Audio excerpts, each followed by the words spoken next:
war degdeg ah reeraha dir iyo shiikhaal ayaa isku farasaaray deegaano hoostaga ee gobolka mudug halkaasi oo iska laayeen dad shacab ah oo tirabeel ah si la mid ah khasaaraha ayaa la sheegay inuu ku jiro burbur hantiyadeed iyo dhaawac iyo dhimashaba kuwaasoo isku geysteen ee labada reerood waxaase la sheegaa in beelaha kale ah dir iyo shiikhaal ay isku qabsadeen dhul oo mid ka mid ah deegaanada hoostaga ee gobolka mudug halkaasi oo muddooyinkii dambe waan ugu socotay islamarkaana reerba reerka kale isaga uu sheeganaya ee dhulkaasi ayaa la sheegay in ugu dambeyntii ay gaartay maleeshiyaad hubeysan ee labada dhinac ay isku farasaaraan ee magaalada dhexdeeda iyagoo la sheegay in goob laga caweynayay oo weerar lagu qaaday islamarkaana lagu laayay dad shacab ah iyo oo halkaasi khasaaraha ka dhashay uu gaarayo dhimasho iyo dhaawac tiradooda isugu jirta dad la sheegay 30 kor u dhaafaysa ayaa la sheegay inay ku dhaawacmeen goobta isku farasaareen ee labadan reerood islamarkaana ahayd magaalada dhexdeeda weerar iyo dagaalo culus oo saddexdii maalin ugu dambeysay oo ku socotay ee deegaankaas ayaa weli maamulka wax war rasmi ah ka soo saarin dagaalka u dhexeeya ee labadan reerood ee walaalaha ee halkaasi dega islamarkaana iska laayeen dad aad u tiro badan ee muddooyinkii ugu dambeysay soo dhawaada daawadayaal halkani waa telefishinka caalamiga hooyga banaadir TV waa anigoo cali shujaac haddaan nagu cusub tahay nagu soo biir share dheh like sar muuqaalka si gaarsii asxaabtaada aynu gudagalno beelaha walaalaha dir iyo shiikhaal ayaa muddooyinkii dambe isku farasaaray deegaano hoostaga ee gobolka mudug halkaasi oo iska laayeen dad aad u tiro badan waxaase la sheegaa in arinta khilaafka ee sababtay dilka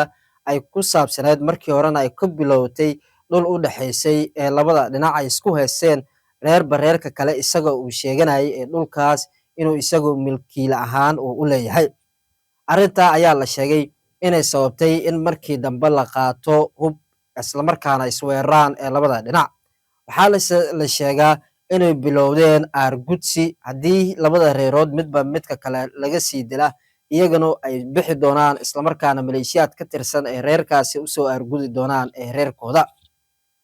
maalmihii u dambeysay intuusan dagaalka qadaadin ayaa waxaase la sheegay in odayaal ee dhaqanka ee labada beelood ka soo jeeda ay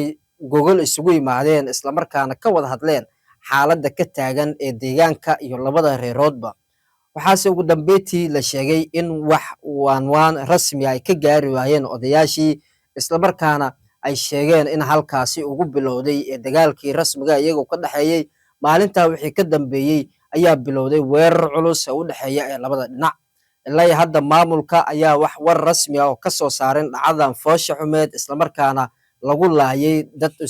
u badnaayeen caruur habeen iyo waayeelaha si la mid ah waxaase la sheegaa in dhacdada aad loo qariyay islamarkaana in la helo xogteeda ay adag tahay maadaama halka laysku dagaalay ay tahay goob deegaana taasina uu ka jiro dagaal culus uusan sababi karin in xogta rasmiga la helo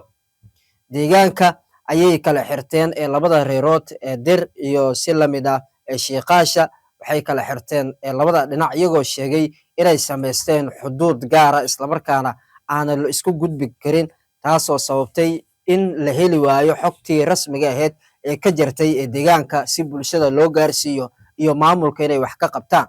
ciidamo isku dayay islamarkaana maamulka ka tirsanaayeen ayaa la sheegay in iyagu laftirkoodii ay la kulmeen rasaasiin xoogan kadib markii ay isku dayeen mid ka mid ah reerahaasi inay u tagaan si ay xal waanwaan rasmi ah u gaaraan ayaa la sheegay in ciidamada ka socday maamulka ay halkaasi isaga carareen islamarkaana la sheegay inay waxyeelo ay soo gaartay qaar ka tirsan ciidanka maamulka kadib markii la sheegay in halkaasi u tageen waanwaan iyo labada reerood inay isku keenaan gebi ahaanba deegaanka ayaa u kala xidhan ee labada reerood ee dirta iyo shiikhaasha kadib markii halkaasi uu ka qarxay dagaal aad u qadhaadh ah